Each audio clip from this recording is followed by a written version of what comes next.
कुछ लोग जो हैं वो सोचते हैं कि जो स्टॉपेज किया हमने, जो रुक गए हम, वो सही मायने में गलत था, वो गलत था। हाँ, नहीं रुकना चाहिए। युद्ध अंतिम उपाय होता है शांति का। अगर हम चाहते हैं कि युद्ध ना हो तो युद्ध के लिए तैयार रहना पड़ता है। लोग पी जाते समंदर खारा ना होता तो। अगर युद्ध इतना ही खराब था तो बांसुरी बजाने वाले कृष्ण कन्हैया कभी महाभारत होने नहीं देते। कुछ होते हैं यहाँ पे युद्ध रहना, हर भगवान को देखिएगा शांति के प्रतीक हैं, लेकिन सबके पास अपना हथियार है। करुणा से भरे हमारे बजरंग बली, लेकिन गदा साथ में रखते हैं, करुणा से भरे हुए, क्या नहीं मांगने पे देते हैं। यहाँ पे कृष्ण भगवान हमेशा कौरवों से तो ऐसे बात करने गए थे 5 गांव मांगने, जैसे कोई बहुत एक याचक है, साधारण याचक, सुदर्शन चक्र लेके, तो युद्ध के लिए तैयार। ये राष्ट्रपिता हमारे गांधी जी थे जो नॉन वायलेंस के प्रतीक थे, तो फिर वो भी तो है ना। गांधी जी नॉन वायलेंस के पुजारी थे। उस समय देश आजाद नहीं था, संगठन को लंबे समय तक बचा के रखने के लिए एक जरूरी था, क्योंकि अंग्रेजों के पास हथियार इतने ज्यादा थे कि संगठन बनाने में टाइम लगता है। अगर हम एक गर्म दल बनाते थे 10 साल में, वो 10 दिन में खत्म करके रख देते थे। जब लाशें गिरती थी तो लोगों का मोटिवेशन गिर जाता था। तो गांधी ने उस समय एक रास्ता निकाला कि अंग्रेजों के खिलाफ लड़ना भी है, संगठन भी मजबूत बना के रखना है, और साथ ही साथ क्या करना है, मोटिवेशन भी बना के रखना है। तो गांधी जी संगठित करते थे। इसी कांग्रेस से तो सुभाष चंद्र बोस निकले थे। सुब्रह में तो नरम दल वाले थे, गरम दल थे। ये तो गांधी की दूरदर्शिता थी कि हमारा आंदोलन जिंदा रहेगा लंबे समय तक के लिए। वरना भगत सिंह की कौन इज्जत नहीं करता है, क्या सुभाष चंद्र की इज्जत कौन नहीं करता है, चंद्रशेखर आजाद जी की इज्जत कौन नहीं करता है। लेकिन गरम दल को दबाना आसान होता है, और एक कोई इंसान जाता है तो कई लोग उससे प्रेरित होकर और आते हैं, और उससे कई गुना ज़्यादा लोग थोड़ा सा कतराने लगते हैं। तो गांधी को रास्ता था। और दूसरा ये था कि अंग्रेजों को मारना था।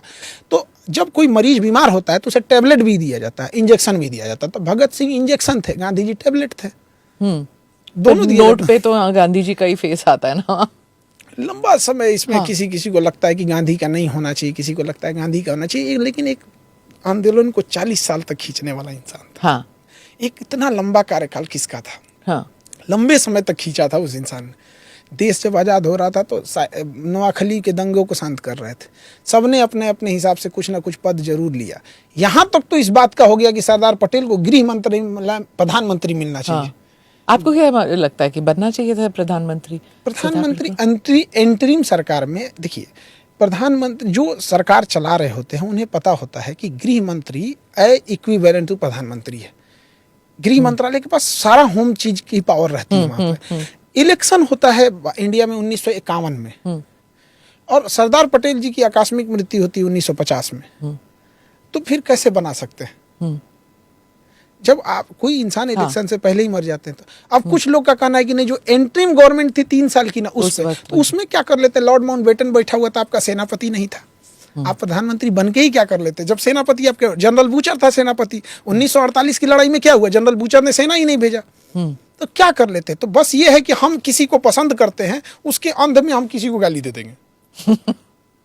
ये नहीं तो हमें सरदार पटेल और जवाहरलाल नेहरू में, हम अभी भी कहते हैं कि जितना योग्यता और दूरदर्शिता सरदार पटेल में थी, बहुत अतुलनीय थी। लेकिन इसका मतलब ये नहीं कि हम उनके वजह से हम किसी को नीचा दिखाने लगे। जब हम बच्चे थे ना, तो गांधी जी के बारे में या फिर नेहरू जी के बारे में कोई दूसरे विचार नहीं हो सकते। मतलब एक ही था कि देवर आर हीरोज। लेकिन आजकल बच्चे जो हैं वो बहस करते हैं कि, और वो पढ़ते हैं, सुनते हैं कि इनके भी नेगेटिव व्यूज थे जो इन्होंने किया या नेहरू जी ने किया। चाइना के प्रति जो नरम व्यवहार था नेहरू का, वो गलत था। तो अब जो है डिबेट वगैरह होता है, तो बच्चे आजकल की जनरेशन जो 4 बजे अपना 1.5 GB डाटा खत्म कर देते हैं। ये जनरेशन की बात करते हैं।